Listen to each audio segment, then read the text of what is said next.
వీక్షకులందరికీ నమస్కారం. అమరావతి రాజధానిలో పనులు శరవేగంగా సాగుతున్నాయి. కూటమి ప్రభుత్వం అధికారంలోకి వచ్చిన తర్వాత వైసీపీ ప్రభుత్వం 5 సంవత్సరాలు కష్టపడి పెంచిన కంప బేగడానికి 6 నెలల సమయం పట్టింది.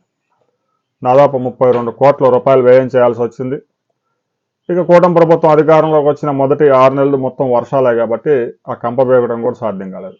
ఆ తర్వాత ఆ కంప అంతా పిక్కొని పాత టెండర్లన్నీ రద్దు చేసి కొత్తగా టెండర్లు పిలిచి పనులు ప్రారంభించేసరికి 1 ఏడాది కాలం గడిచిపోయింది. అయితే గడిచిన 6 నెలల కాలం నుంచి పనులు ముమ్మరంగా సాగుతూ ఉన్నాయి. ఇప్పుడు స్పీడ్ అందుకున్నాయి. ఈ సీజన్లో కూడా 25-26 సీజన్లో కూడా 4 నెలల పాటు వర్షాలు విపరీతంగా పడడం వల్ల పనులు స్లోగా సాగాయి.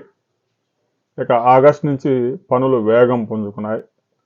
ఇక అక్టోబర్, నవంబర్, డిసెంబర్ వచ్చేసరికి ఫుల్ ఫ్లెడ్జ్గా పనులు జరుగుతూ ఉన్నాయి.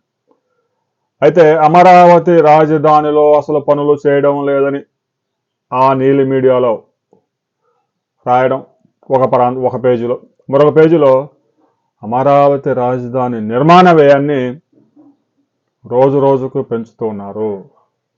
హైకోర్టు భవన నిర్మాణ వ్యయాన్ని, అసెంబ్లీ భవన నిర్మాణ వ్యయాలని విపరీతంగా పెంచారు. హైకోర్టు భవనానికి తాజాగా 556 కోట్ల రూపాయలు నిర్మాణ వ్యయాన్ని పెంచారు. దీంతో హైకోర్టు నిర్మాణ వ్యయం 1481 కోట్ల రూపాయలకు చేరింది. చదరపు అడుగుకు 10,000 రూపాయలు ఖర్చు చేస్తారా అంటూ కథనాలు వండి వచ్చారు. ఇక అసెంబ్లీ భవనానికి 424 కోట్ల రూపాయలు వ్యయం పెంచారట.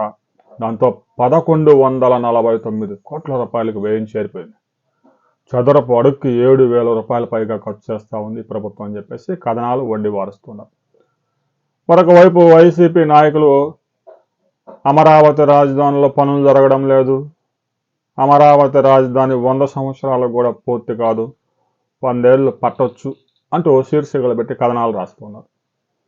మరికొంతమంది నాయకులు పెట్టుబడులన్నీ విశాఖపట్నం వెళ్ళిపోతా ఉన్నాయి, అమరావతి రాజధానిలో ఒక్క ఇన్వెస్ట్మెంట్ కూడా రావడం లేదు, చంద్రబాబు నాయుడును చూసి అమరావతిలో ఎవడు ఇన్వెస్ట్ చేయడం లేదు, మా నాయకుడు ప్రకటించిన విశాఖపట్నంలోనే పెట్టుబడులు వస్తూ ఉన్నాయని చెప్పి కూడా ప్రచారం జరుగుతుంది.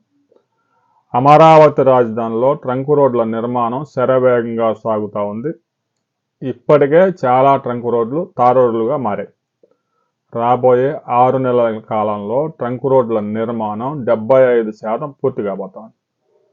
720 కిలోమీటర్ల ట్రంక్ రోడ్ల నిర్మాణం ఒక్కసారి పూర్తయితే అమరావతి రాజధానికి పెద్ద ఎత్తున పెట్టుబడులు వచ్చే అవకాశం ఉంది.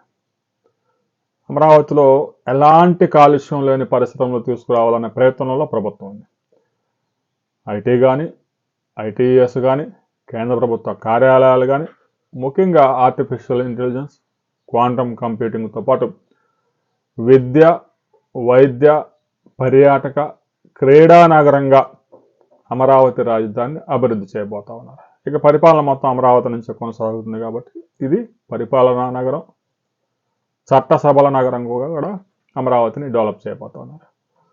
రాబోయే కొద్ది రోజుల్లో అమరావతిలో భారీ పెట్టుబడులకు సంబంధించిన ఒక ప్రకటన రాష్ట్ర ప్రభుత్వం చేయబోతా ఉంది.